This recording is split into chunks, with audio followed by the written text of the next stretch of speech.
Hello, I'm Richard Ridge for BroadwayWorld. Following a sold-out run in London, Mike Bartlett's Olivier Award-winning play, King Charles III, is coming to Broadway's Music Box Theatre, where it will open on November 1st. Under the direction of Rupert Gould, it stars Tim Pigott-Smith as Charles, and we caught up with the company their very first day in New York. Well, first of all, welcome back to New York. How does it feel? Thank you. Oh, well, I love New York. It's great. It's great to be here. Broadway's always been very kind to me. I hope it continues to be so. It will be. So you've been rehearsing the play in London. You all just arrived here, right? Yeah, well, we did the play in London from, I suppose, on and off for about 8 months. So we know it pretty well. And we rehearsed in town and just arrived yesterday. We go into the theatre tomorrow and start previews on Saturday, October the 10th. Love it. Take me back to the beginning about how this project came about for you. I was doing a play in a fringe theatre in North London, and I've worked with Rupert before, and I've known him for a long time. And he called me up and said, "I'd like to bring you a play." And he brought it along, and he said, "It's about, the royal family. It's called King Charles III. It's in blank verse. You may not like that." Well, of course, I absolutely love blank verse. That's fine for me. He gave me the play, and I thought, well, this is a play about the royal family. It'll be funny for about 10 minutes, and then it'll be a boring pastiche. Well, about 10 minutes into this play, something really wonderful happens, and you just go, oh my goodness, this is a real play, a proper play. And I've seen nearly all Rupert's work over the years. I think this is his best production. He's done wonderful work on it. It's great. So, it's been I didn't hesitate to say yes, and it was it was difficult. New plays are difficult. We did a lot of work on the text in rehearsal, honed it down, and we've been doing some work on the text now to help American audiences with things. I have a line about sat nav. Well, you don't have sat nav, you have GPS. You see, so we've just changed little things like that just to make it easier for the audiences. Sure. And playing King Charles, what is that like? Well, it was a bit weird to begin with, and you thought, oh dear, I do hope the royal family don't come and see this, because it is a tragedy. It's very fun. It's a very funny play, but in the end it becomes quite tragic, and I think the royal family would have an uncomfortable evening, because it says something about what might happen to the monarchy, which is a bit weird. But although it's very sympathetic to Charles, it's a very peculiar feeling. I'm okay. I would hate it if he was to come and see it, but I don't think he will. That's all really. It's just, and in the end, it's just, once you've got the play going, the play has its own motor, and it becomes less personal. And we don't impersonate. We don't do imitations of the characters. That would just bore the audience. Although we do one or two things that hint at our characters and just, often help them with the comedy. All the research is out there. I know a lot of actors say it's all in the text. You've lived with King Charles your whole life, right? That's exactly right. People say to me, have you done research? And I say, I don't have to. He's 3 years younger than me, I think, and he's in the paper every day. So I know about him. Yeah. I did one particular bit of research. I just wanted to look at him.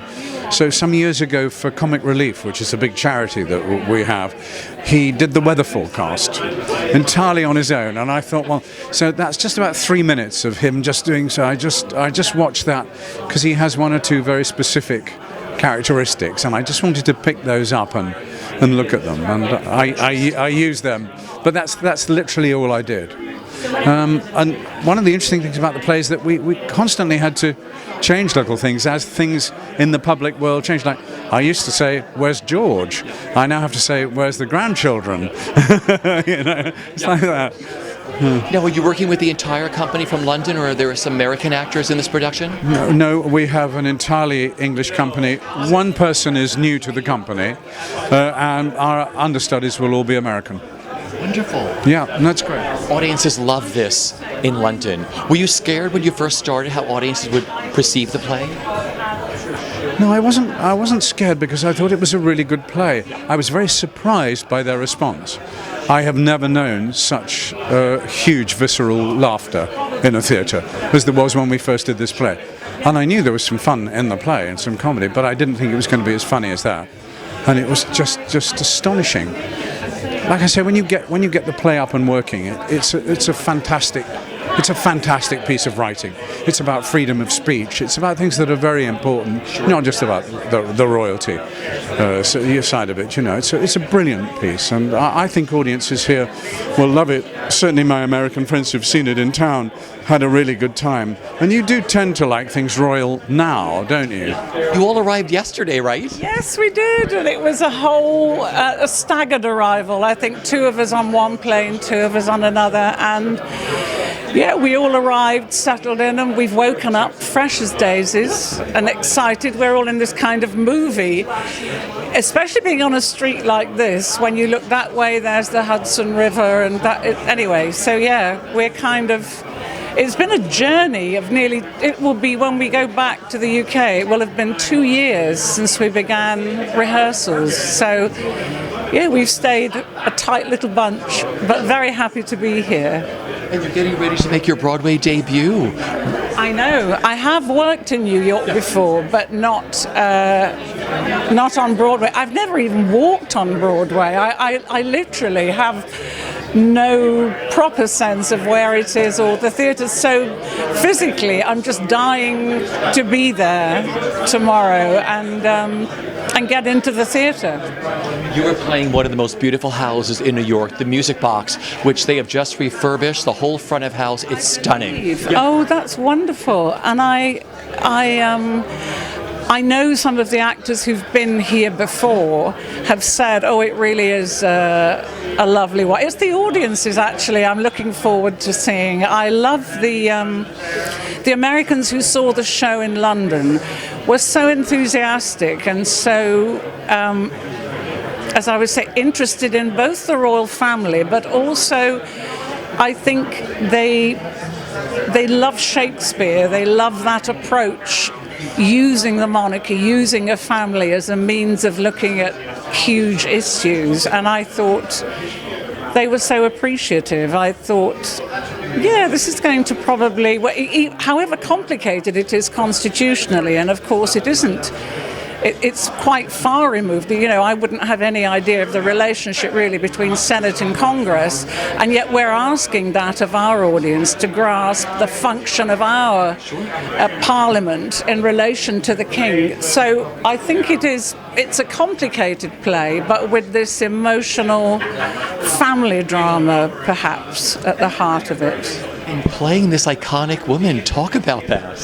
Well, I don't know how, yes, the deeply loved Camilla, who knows? I would have to say it's a tiny fraction of Charles's journey through this, but she clearly, whatever we think of her role, and we do think of her role, I mean, me personally and the British public, in relation to the distress of Diana, she clearly has offered him unconditional support all his life in a way that I'm sure he's emotionally needed, and certainly the writer has written, I mean, the one note I think he said to me was, this is a woman who loves her husband. And I think that is what is written, that's what's played. And I think in real life that's true too. I think whatever judgments we might make about adultery or blah, blah, blah, it happens. And I think he's a man, Charles, as well, who's always felt terribly judged and disapproved of, maybe by his mother, maybe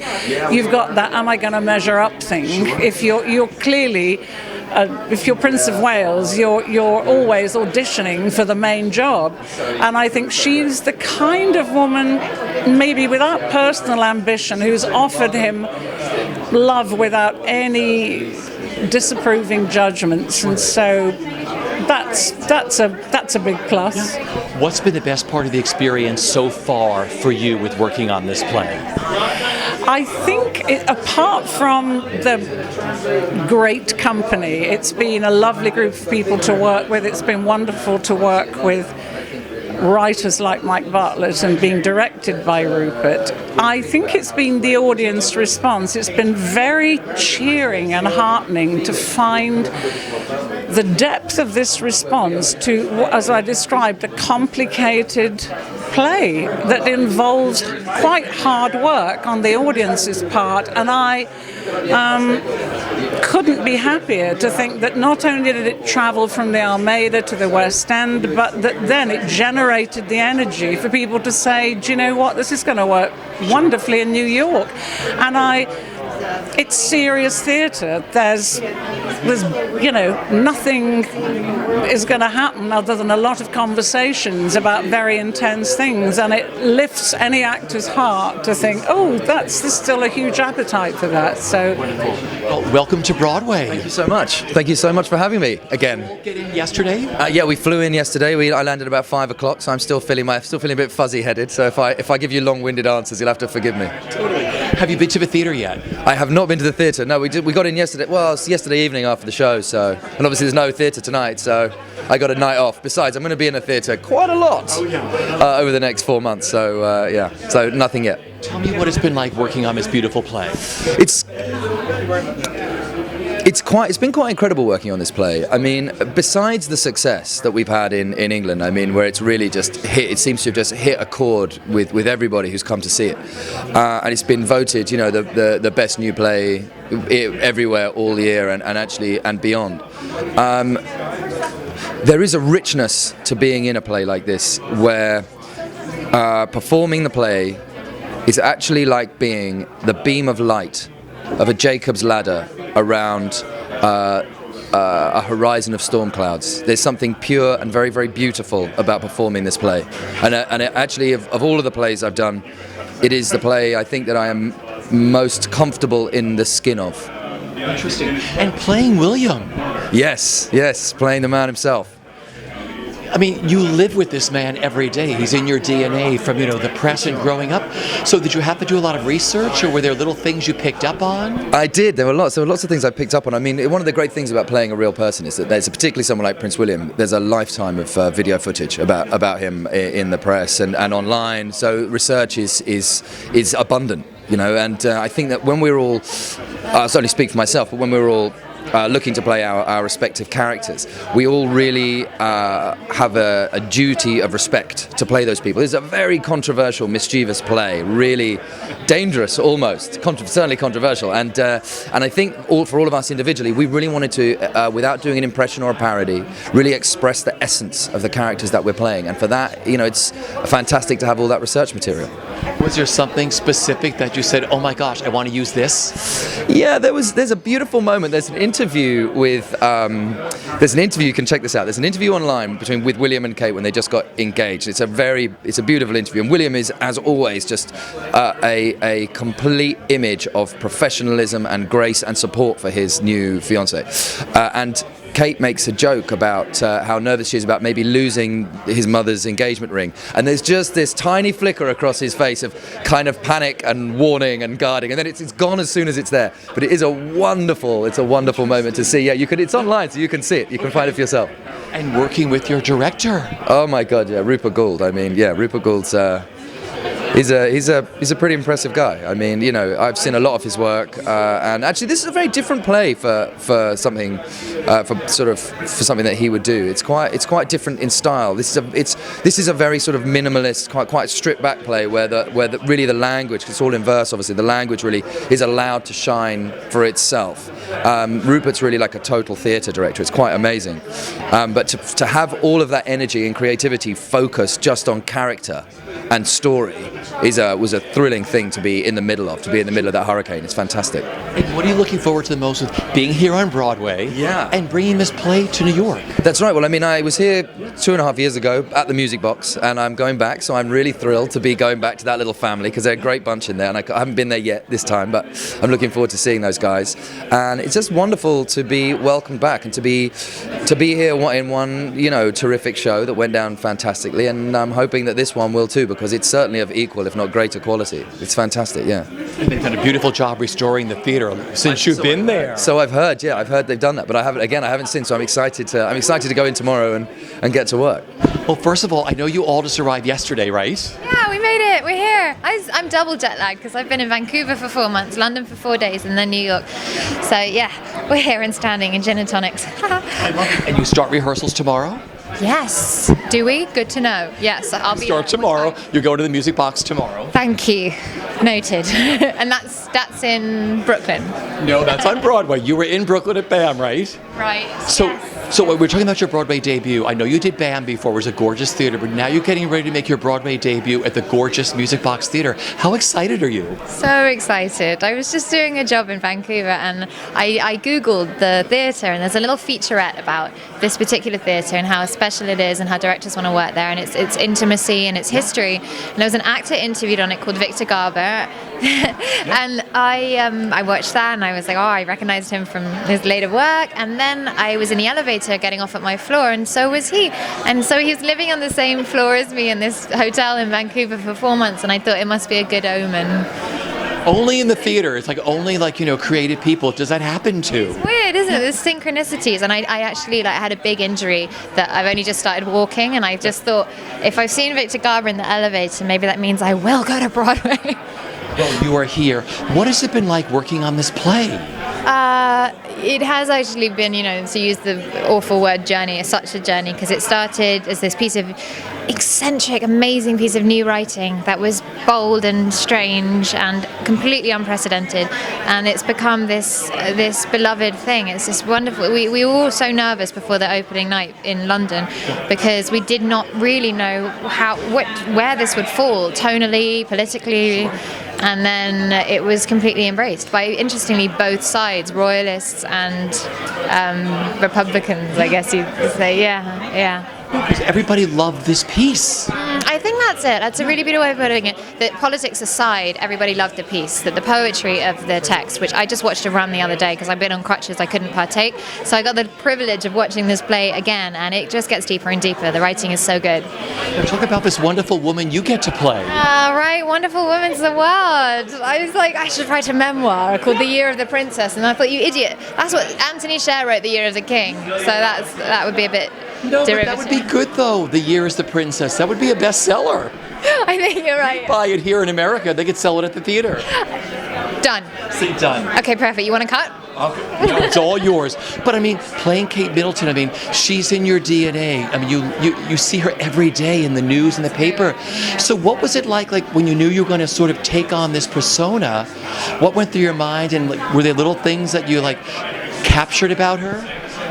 Definitely. She's delicious to research because there's so much. Like you say, she's in our DNA. It's a really beautiful way of putting it. So in fact, you just get out. It's been a very unusual process because usually my imagination goes bananas when I get a role and I create their parents and I create their backstory and no one cares. But then it helps you do the job and stuff, and I fall in love with them in that way. With Kate, it's all there. So I just have to get out of the way and just like you say, open that vein and express that DNA that we all have swirling around us. Because you're living with her every day in the newspaper, the news, and getting married, having the baby. It's just something, it plays over in our mind. Yeah, it's true, and her life is so theatrical in a way. It's kind of a really natural transition to whack her on stage. And working with this amazing cast and your director, Rupert Gould. He's really, really good at directing. He's so good, and he really encouraged me to go confidently in a direction with this particular role that has really, been a big departure for me. Had you worked with Rupert before? I almost did a play with Rupert a long, long time ago, and I couldn't do it. And I wrote him like a letter, like a teenager, like a letter, and I bought him like a vinyl. And I was so sad. I thought he'd never gonna want to work with me again. And then, so I was really happy to get a chance. One of the finest stage directors ever. One of the most sought-after directors in London and here in America. It's extraordinary. I'm not on Twitter, but every now and again I Google Rupert Gould's Twitter because he writes very intelligent, pithy tweets about the difference between film acting, theatre acting. He's super smart. He's the smartest man in the room. That's right, exactly. Yeah, you're right. And working with this cast, what a great cast. Yeah, they're awesome. They're very different from each other, and everyone's got a massive ego, and we sort of thrive on bullying each other. It's a really weird vibe. I've never worked on a show like this. But it's like a family. Brothers and sisters do that all the time, right? I think you're right. Maybe that's what's called. Yeah, okay. That's a generous reading of it. That's the way I would look at it. Everybody, brothers and sisters always rib each other, but they'll always look out for each other, and you've all got this show to do. You know what? That's true. I've got their backs, even though insult them in the street. Totally. Just looking forward to making your Broadway debut. I mean, what are you thinking? I mean, you're going to the Music Box, which is one of the most beautiful theaters. They've just redone the entire front of house. I mean, wait till you see it in person tomorrow. Oh man, well thank you. You just enthused me about it because I've just been hoping I can get on stage. I've had this injury and I've been on crutches for like a month and a half. So I haven't even put my brain into that thing. Wear heels on stage? Some crueler members of the cast say that my performance is a blow dry and a pair of heels and nothing more. So without the heels, I'm going to have my acting tested, I think. You're going to be sensational. It's very, very exciting. I've been to New York before at BAM, so I've had a little taste, across the river. But no, this is the real deal. I walked through Times Square today, and that's an atmosphere. That is an atmosphere, so it's going to be great. Did you walk by your theater? No, I didn't, because we were on the way, because we had to get some stuff for our apartment. But I sort of looked out for it and then thought, no, we had a mission, so I couldn't. So I want to leave that till tomorrow till we get in. Wait until you get there. You're at the Music Box. They have just redone the theater. It's stunning. You're going to have the best time. I mean, what has it been like, this whole journey working on this show? Oh, that's a good question. It's been quite a long journey. We started in 2014, March 2014, I think. And it started in a sort of fairly low-key way. We had no idea it was going to be a big hit in the West End and then travel to America. It's just been amazing. And I think, I think one of the keys to the success of it has been that when we started rehearsals, we didn't really know what we had. And it took an audience to sort of inform us more about that. And we wondered, this is such a crazy idea, writing a verse play about the royal family. It's like stupid. It's nuts. But it just worked. It worked. And we were so naive about it in a way that we just sort of took, we didn't go into it knowingly at all. And so it's been a journey that I think we'll probably look back on in years to come to think that was the journey. We don't know what the end of it is yet. So it's, Because I'm sure you didn't know. I mean, here is a play about the royal family, which in Europe is the family. So I'm sure you didn't know how audiences were going to perceive the play. No, we did. No, exactly. And some members of the royal family are popular, some are less popular. Some people want to get rid of the royal family altogether. So it's quite a contentious issue, the royal family, full stop. And then the issues of the play come into play and stuff. So it's a cocktail of things that are likely to provoke, certainly in England, and I think in Europe. You're right, and we'll see how the New York audience responds. Well, the buzz on the street is amazing. The great thing about a play is you go out afterwards and you discuss. Yeah. And everyone has all these different opinions, and that's what a great play does. Well, that is good to hear, because I think that's what I think theatre should be. And certainly there were people, my parents for one, who came out of seeing Charles III who were furious about it. And I was like, well, that's good. You come to the theatre, you got angry. That's good. And working with this cast. Oh, it's the best company I've ever been in. And I mean that in terms of like the quality and the people and the friendliness. I mean, it's relaxed too. We have a lot of fun together, and it's brilliant. Yeah. Playing Harry. Yeah. I mean, I was telling the other cast members, it's in your DNA. I mean, this is your family from over there. So the research is it. Did you have to do a lot of research? I probably should have done a lot. That's a bad answer, right? No. The really genuine truth is there's a lot of research that we do by osmosis because they're just there, and we know them, or we think we know them, and they're in the papers, and they're just Harry. Particularly at the moment, is just so much on the front page, just so much in our consciousness. But equally, like, the play is a play, and it's a future history play, so it's based on things that haven't happened yet. And I think I made a decision that imitation imitation was not going to be helpful, that the play must be able to speak for itself. So I didn't deliberately do any, or I deliberately didn't do any sort of mega research into making Harry too much like Harry. I wanted the play to speak for itself. But what I learned was that Harry is just very, very popular. People love him. And the audience in this play, I think more than any play I've ever done, do a lot of work, and that's not to make the play sound hard work. It's imaginative, creative on the audience's part. So they bring a lot of their own sort of knowledge about what they feel for Harry or William or Kate or whoever it is. And working with your director, Rupert Gould. Yeah, he's a legend in England. He's done a hell of a lot of good stuff. He's brought stuff over here. He's an exciting guy to work with. He's got a really particularly brilliant imagination, and he sees the truth of a scene and he sees the image of a scene, and allows the actors to do the work in between. Yeah. So what are you looking forward to the most? You're making your Broadway debut. You're back during this incredible season. I mean, my gosh, what a fall we have here on Broadway. What you looking forward to the most? Well, that's a big question. I don't know. I'm just going to take it a day at a time and just see how it rolls. And I guess I'm looking forward to Thanksgiving. We don't have that in England. That's a nice thing. I've heard a lot about it. We get a day off, although that's, I want to do the work. But no, that's going to be fun. To getting involved with some American life. The holidays here, especially in New York, Thanksgiving, Christmas, Halloween, the Halloween parade. I mean, seeing the Christmas tree at Rockefeller Center, all the stores on Fifth Avenue, it's pretty big here. That's a lot of stuff to take in. I'm going to enjoy it, yeah. A day at a time. Exactly, a day at a time, an event at a time. I've got my young daughter here as well, who's 8 months old, so it's our first family Christmas away. So it's going to be, we have a lot of memories, I'm sure. Well, first of all, welcome back to Broadway. Welcome back to New York. How does it feel? I feel exhilarated. I always feel like New York sort of totally is the most galvanizing place. I've been lucky enough to do 2 shows on Broadway before. One was really acclaimed, and the other had a slightly bumpy ride. So of course one goes into everything with a sense of trepidation. But I don't want to tempt fate, but I have a really good feeling about American audiences in this material. Actually, I think it, although it's ostensibly a really British play, I have a feeling audiences may really enjoy it over here. I hope so, anyway. Everyone is waiting for this. The buzz on the street is amazing for this play. Take me back when you first got the play, what you loved about Mike's writing and why you wanted to direct it. I think I was lucky enough to do Macbeth here with Patrick Stewart, and I was an associate director of the Royal Shakespeare Company for a number of years, and I suppose what was extraordinary when Mike pitched the idea to me about it was these two things in British culture, Shakespeare and the royal family, are they alive or dead?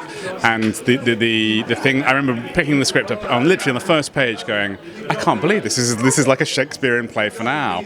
And it's done with such confidence in Elan that I had a real, you very rarely have that when you read a new play, that sort of hairs the back of your neck.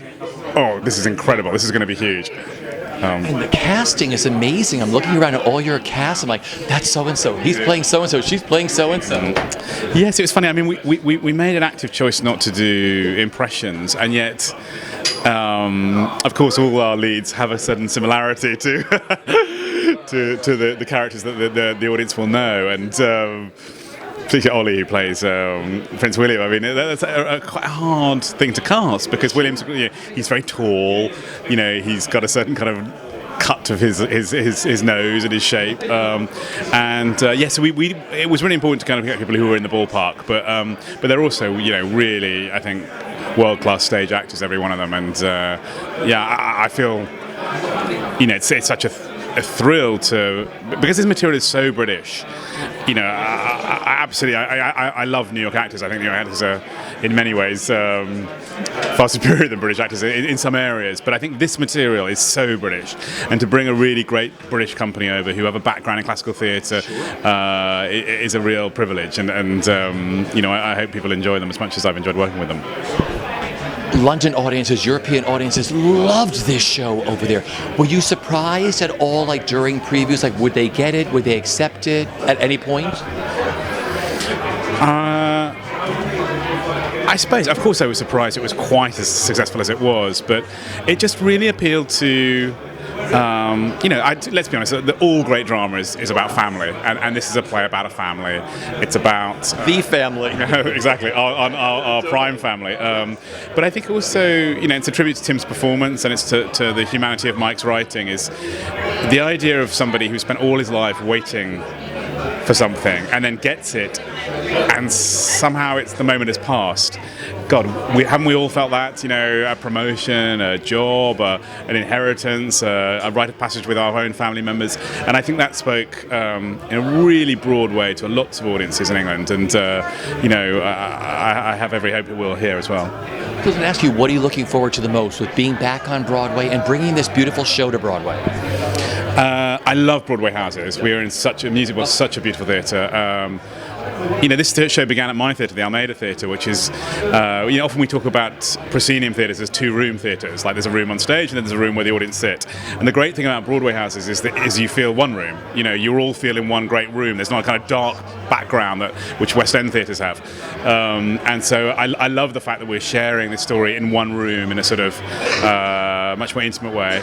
And also, look, the other thing that New York does better than London, better than anywhere in the world, is when they get behind a show, they go ballistic for it. And I wouldn't be so arrogant or hubristic to say that will be our show necessarily, but I love the warmth and the energy that comes back off the audience when they love something. And here's hoping.